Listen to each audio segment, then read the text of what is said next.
저는 금년 은퇴합니다. 따라서 32년 목회 생활의 마지막 송구영신 예배 설교를 지금 하려고 합니다. 하나님께서 기회를 주시면 또 송구영신 예배 설교를 할 날이 꼭 주어질런지는 모르지만은 어쩌면 송구영신 예배 설교는 오늘이 마지막이 아닐까 그런 생각을 해봅니다. 저희는 교회를 개척한 사람 입장에서 지난 16년 동안 하나님의 은혜를 많이 입어왔습니다. 오늘 우리 부활교회가 이만큼 성장할 수 있었던 것은 하나님의 축복이고, 여기 앉아 계신 여러 교우들이 교회를 중심으로 해서 신앙생활을 성실히 잘했고, 교회가 하는 일에 적극적으로 협력을 해 주셨기 때문에 오늘 우리 부활교회가 이렇게 든든히 설 수 있었다. 그리 생각을 하면서 하나님께 감사를 드리는 건 뭐 말할 것도 없고, 교우 여러분들에게도 깊은 고마움을 가슴에 담고 이 설교를 하려고 합니다. 저는 특별히 우리 부활교회 교우들이 행복하게 살길 원합니다. 그런데 제가 아무리 여러분들이 행복하게 살기를 참 눈물겹게 바란다고 하더라도 행복은 그렇게 쉽게 주어지는 것은 아닙니다.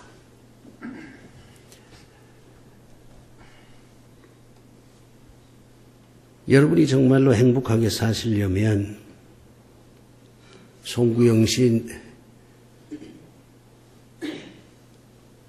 이 귀한 시간에 제가 여러분에게 드리는 이 하나님의 말씀에 귀를 기울이시고 이 말씀대로 사셔야 합니다. 분명히 말하지만 여러분의 힘으로는 행복해질 수 없습니다. 하나님의 말씀을 듣고 그 말씀을 깨닫고 그 말씀에 순종할 때 여러분이 행복해집니다. 새해가 시작됐다고 많은 사람들이 무슨 기대와 희망으로 출발한다고 얘기하지만 다 헛된 것입니다. 제가 보기엔 금년에도 여러 가지로 어려울 것입니다. 제가 왜 금년이 어려울 것이냐, 거기에는 5가지 원인이 있습니다. 경제 성장이 제대로 안 될 겁니다. 아무리 정부가 몸부림을 쳐도 어려울 거예요. 이 역사를 보면 진정한 경제 성장은 이윤 추구하는 것과 공존하려고 하는 이 2가지가 조화를 이루어야 건강하게 경제 성장이 됩니다. 그런데 제가 보기에 우리 한국 사회는 이윤을 추구하는 데만 더 관심들이 있지, 공존하려고 하는 그런 자세가 많이 퇴색이 됐어요. 치열한 경쟁만 있을 뿐이지 함께 살자 하는 따뜻한 마음들을 잃어버렸어요. 국가 부채가 1000조, 그 다음에 가계부채가 1000조, 2000조의 빚을 지니고 있어요.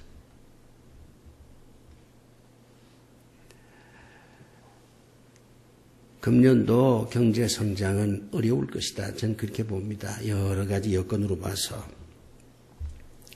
세계 경제도 불확실하고요. 두 번째 원인은 참 이게 슬픈 일이지만 우리나라는 이념 갈등이 너무 지독해요.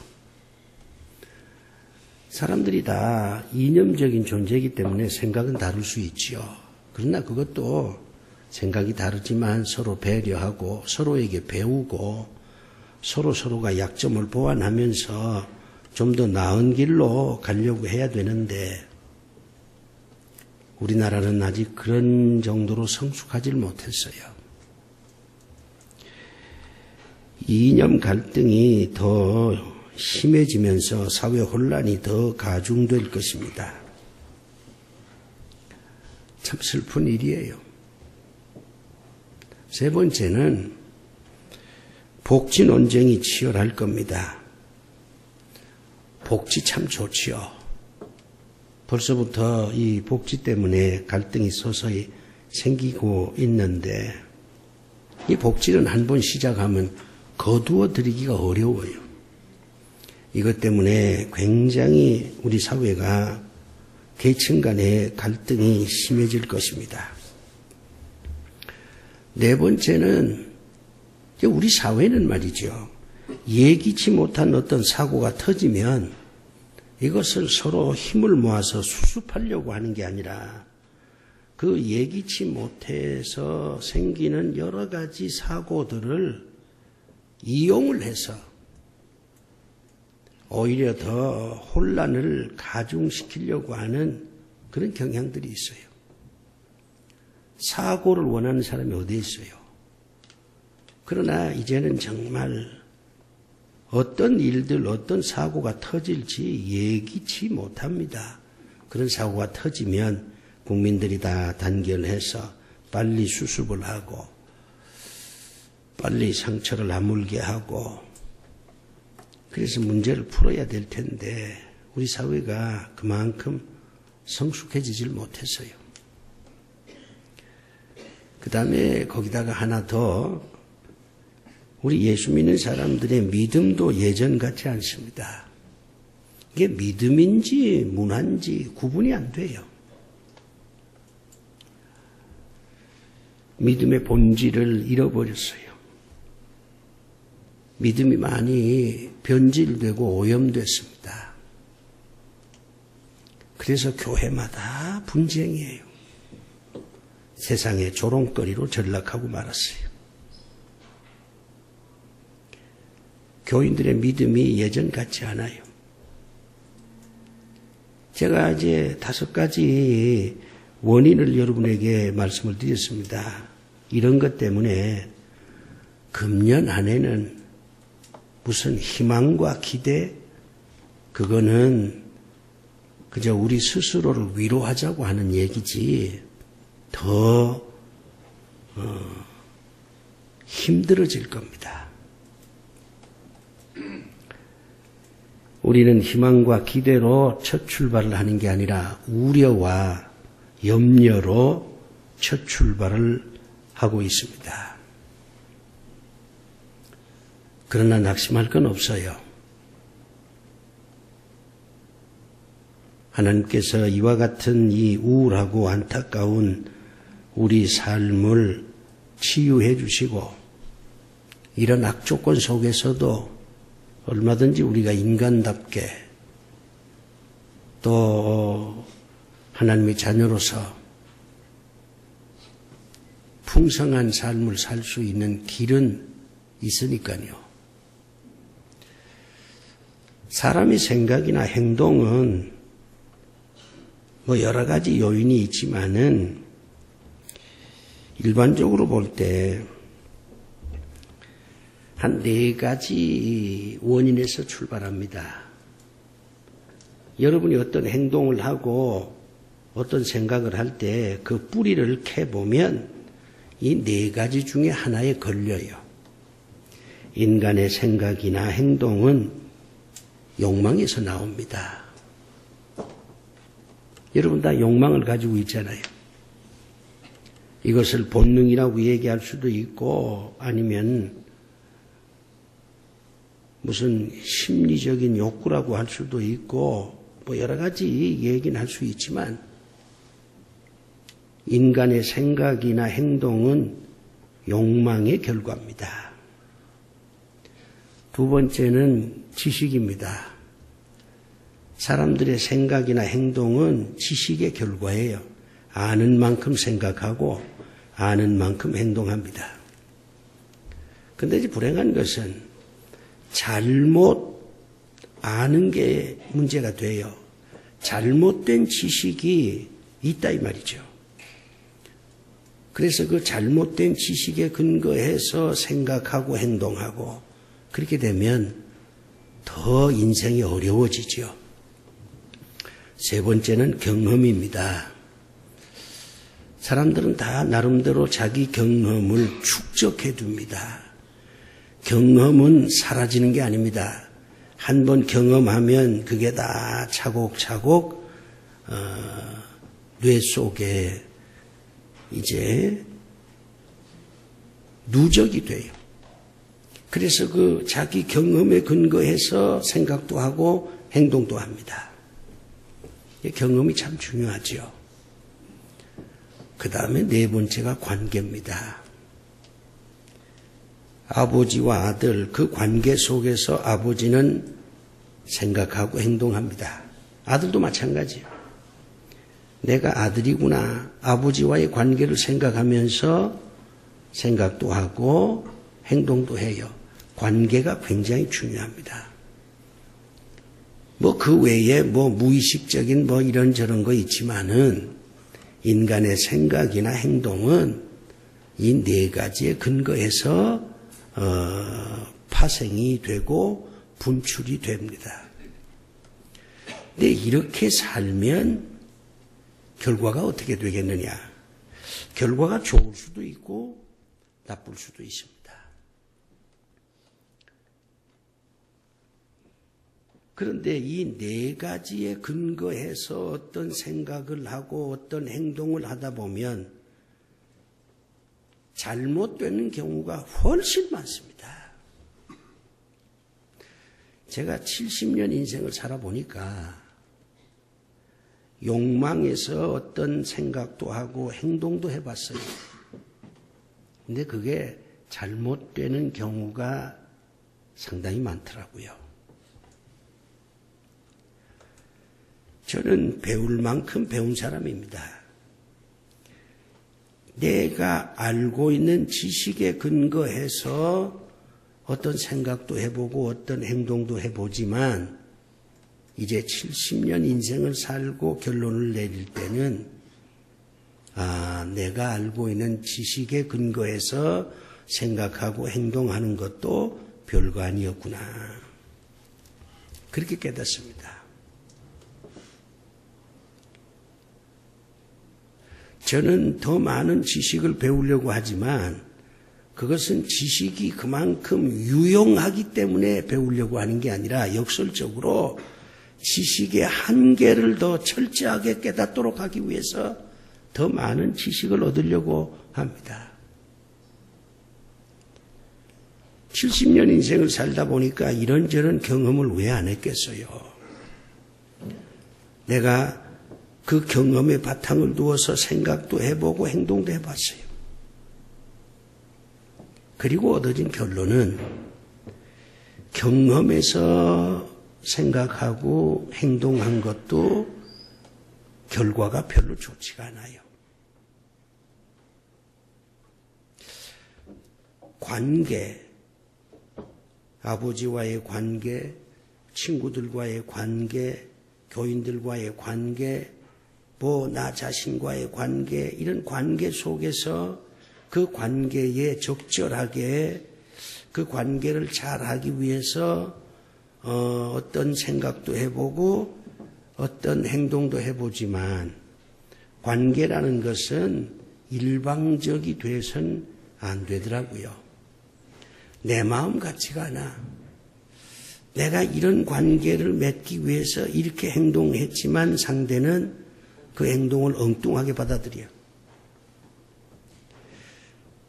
너와 나의 진정성이 있지 않는 한 사람의 관계, 그 관계를 잘 형성하려고 생각하고 행동하는 것도 결과적으로는 좋은 결실을 거둘 수가 없었습니다. 그래서 내가 결론을 내린 겁니다. 70년 인생을 살면서 결론을 내린 건 그거예요. 욕망이나 무슨 지식이나 경험이나 관계 속에서 어떤 생각을 하고 어떤 행동을 해봤자 결과는 신통치 않더라.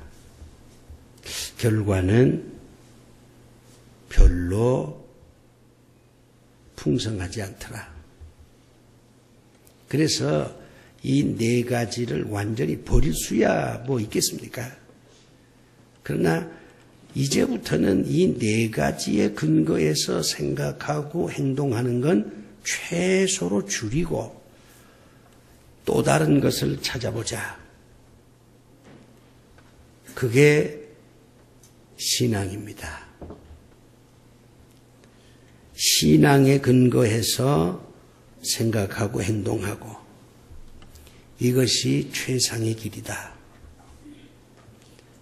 그렇게 제가 결론을 내렸어요. 목사니까 신앙에 근거해서 생각하고 행동했겠지. 이렇게 여러분이 생각을 그렇게 판단하실 수도 있겠습니다만은 제가 솔직히 얘기하면 그렇지 않습니다. 목사지만 욕망에 근거해서 목사지만 내가 아는 지식이나 경험에 근거해서 목사지만 어떤 관계에 근거해서 생각하고 행동한 적이 참 많았어요. 그리고 그것이 결국은 좋은 결실을 맺을 수 없었다 하는 결론을 내리면서 이제부터라도 철저하게 신앙에서 어떤 생각도 하고 어떤 행동도 하는 것이 정말 중요하지 않을까. 이런 결론을 내리고 그렇게 살아보려고 합니다. 제가 여러분에게 분명히 말하지만 여러분이 욕망에 근거해서 살면 별로 얻는 게 없을 거예요. 욕망에 근거해서 여러분이 얻은 것이 여러분을 더 고통스럽게 만들 겁니다. 여러분의 지식 그 별거 아닙니다. 그러니까 지식에 근거해서 이러쿵저러쿵 생각하고 행동하는 거 어리석은 거예요. 여러분의 경험도 별거 아닙니다. 관계 속에서 어떻게 관계를 잘 하려고 여러분들이 무슨 생각도 하고 행동도 하시겠지만 그건 상대방이 진정성 있게 여러분과 서로 마음을 맞춰주지 않으면 일방적이 되면 오히려 여러분이 상처만 더 받습니다.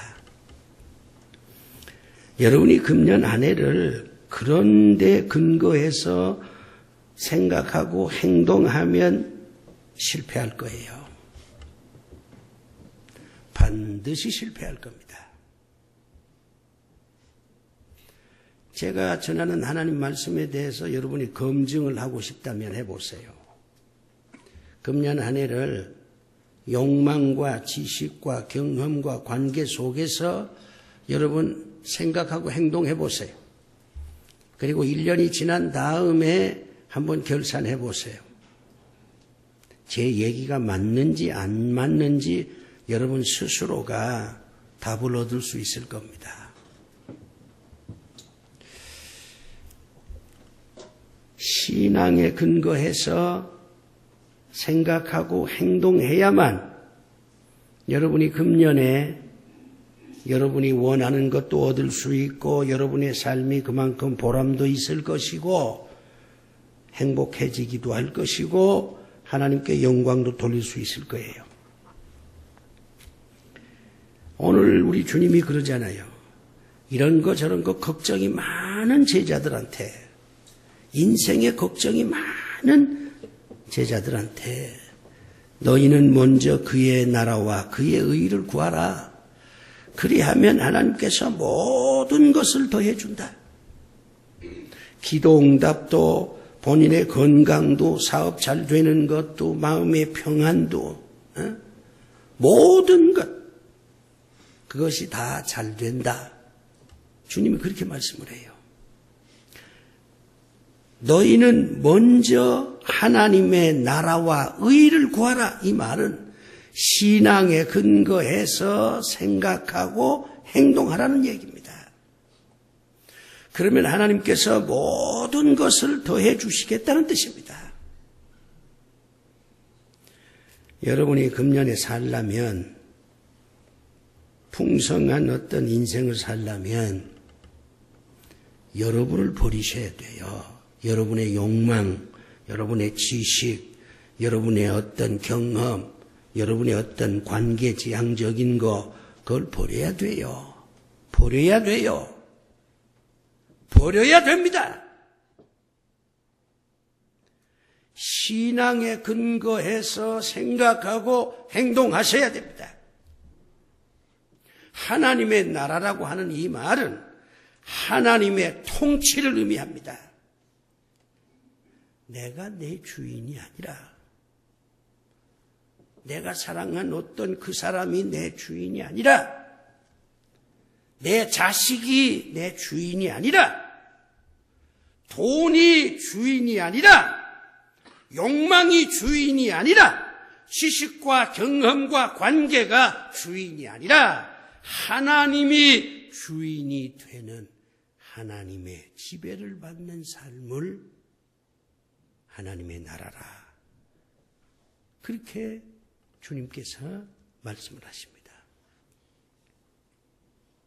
하나님의 지배하에 들어가면 하나님께서 모든 것을 더해 주신다는 것입니다. 이게 살 길이에요. 여러분의 살 길이 여기에 있습니다. 하나님의 지배를 받는 분들이 되시기를 바랍니다. 그러면요, 하나님께서 모든 것을 더해 주십니다. 그렇다면 하나님의 지배를 받는 자의 특징이 뭘까요?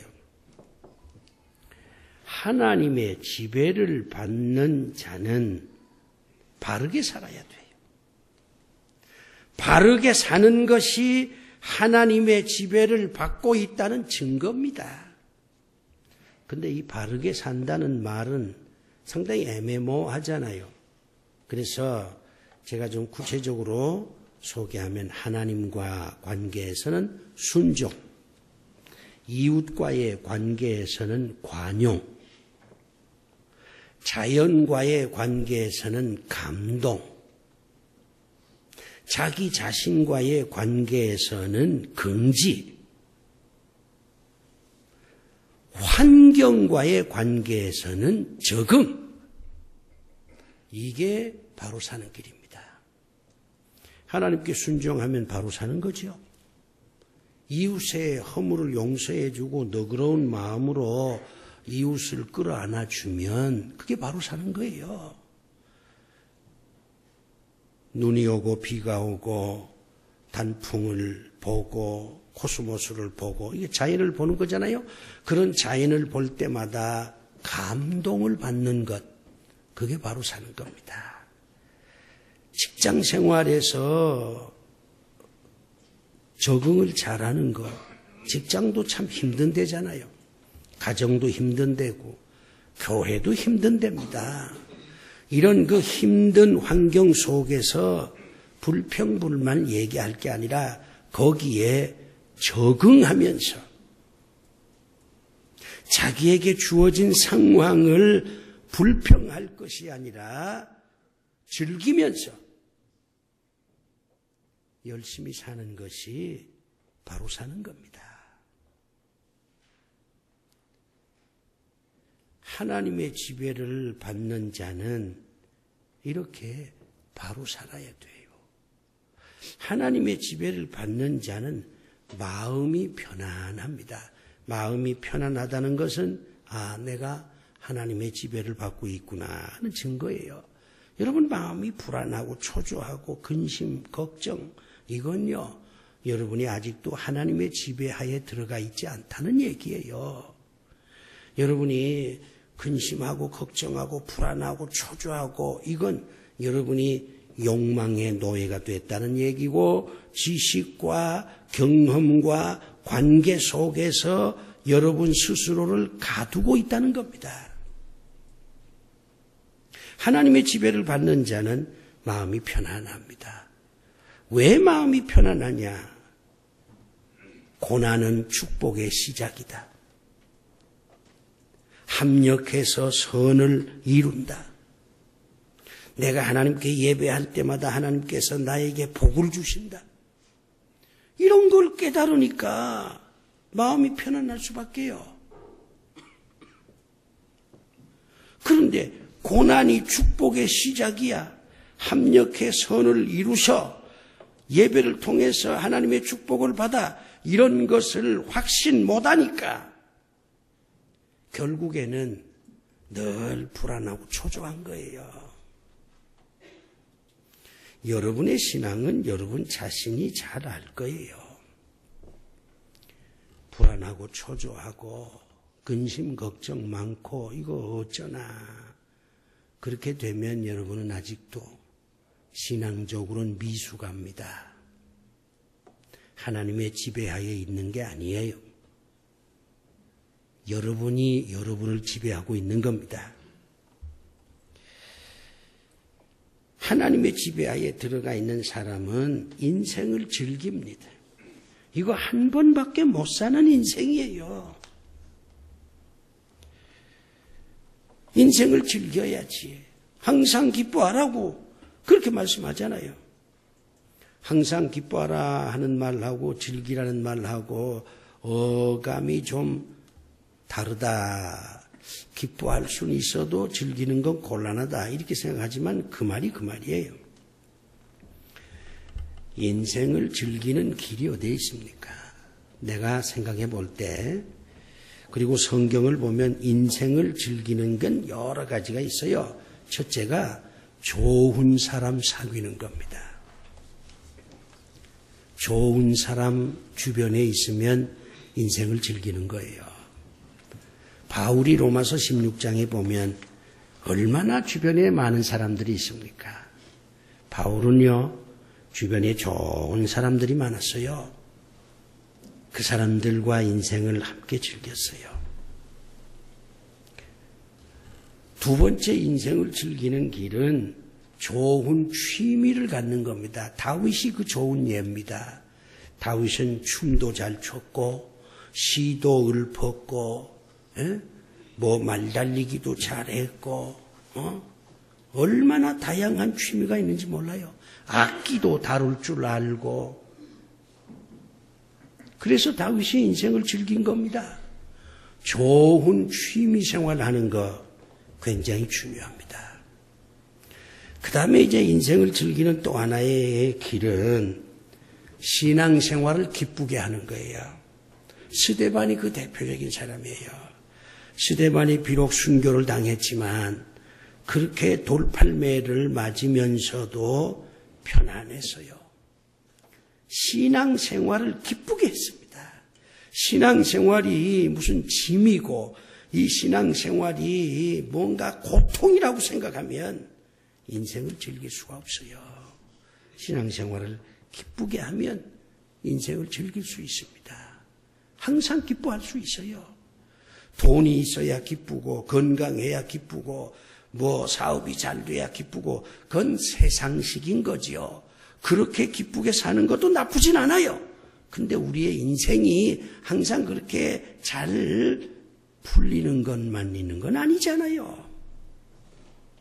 그러니까 그건 그것대로 여러분 즐기시고 좋은 사람 사귀고 좋은 취미 활동하고 그리고 신앙생활을 기쁘게 하고 그러면 항상 기뻐하라 하신 하나님의 말씀에 여러분이 그렇구나.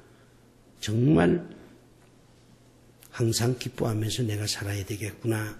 이런 어떤 아름다운 결론을 얻을 수 있을 거예요. 사랑하는 교회 여러분, 전 정말 여러분이 행복하게 살길 원해요.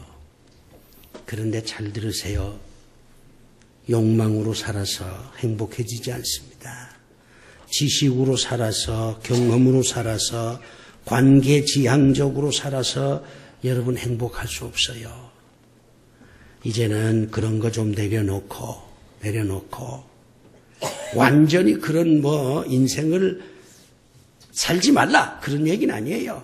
그렇게 사는 것도 괜찮아요. 그러나 좀 더 내려놓고 비율을 좀 더 낮추고 이제부터는 신앙 중심으로 하나님의 지배하에 들어가서 하나님의 나라와 의를 구하면서 내가 살아야 되겠다. 이렇게 여러분 결단하세요. 하나님의 나라와 의를 구하면 하나님께서 약속하신 대로 모든 것을 여러분에게 더해 주실 줄로 믿습니다. 그렇게만 살아주세요. 그러면 여러분 행복하게 됩니다. 한 번 사는 인생인데 우리가 좀 제대로 살아야 되지 않겠습니까? 그래서 금년에 우리 교회의 표어를 먼저 하나님의 나라와 의를 구하는 교회라 그렇게 정했습니다. 부디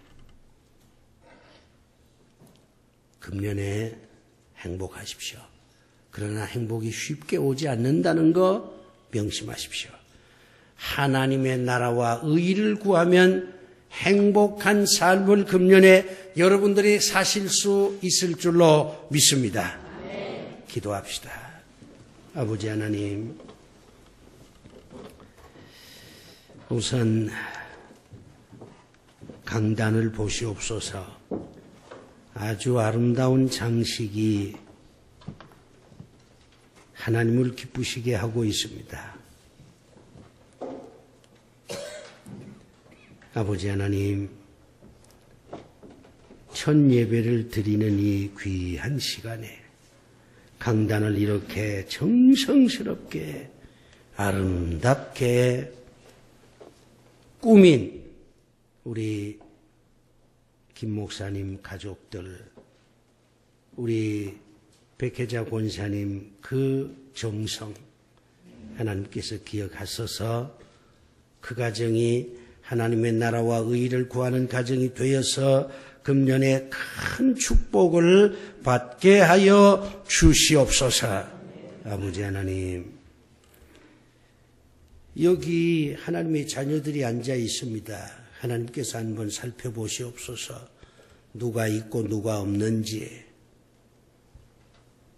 한번 쭉 살펴보시옵소서. 하나님께서 심은 대로 거두리라고 말씀하지 않았습니까? 그 말씀이 헛된 말씀이 아니라는 걸 금년에 보여주시옵소서. 오늘 이 신년 예배 첫 예배에 성전에 나와 하나님께 예배한 저들을 하나님 기억하시고 저들이 하나님의 나라와 의를 구하는 삶을 살 수 있도록 성령께서 함께 저들을 도와주시고 동행하소서. 하나님 말씀대로 모든 것을 축복으로 받는 귀한 하나님의 자녀들이 되게 하여 주시옵소서. 금년 한 해 동안 우리 교회가 여러 가지 일들을 많이 할 터인데 그 모든 것들이 하나님의 나라와 의를 구하는 그 일들이 되게 하시고 금년 한 해 동안 우리 교인들의 모든 생각과 행동이 하나님 나라와 의에 집중하게 하시고 신앙 중심으로 생각하고 행동하여 하나님의 크신 상급을 받는 지혜로운 자들이 다 되게 하여 주시옵소서. 예수 그리스도 이름으로 기도드리옵나이다. 아멘.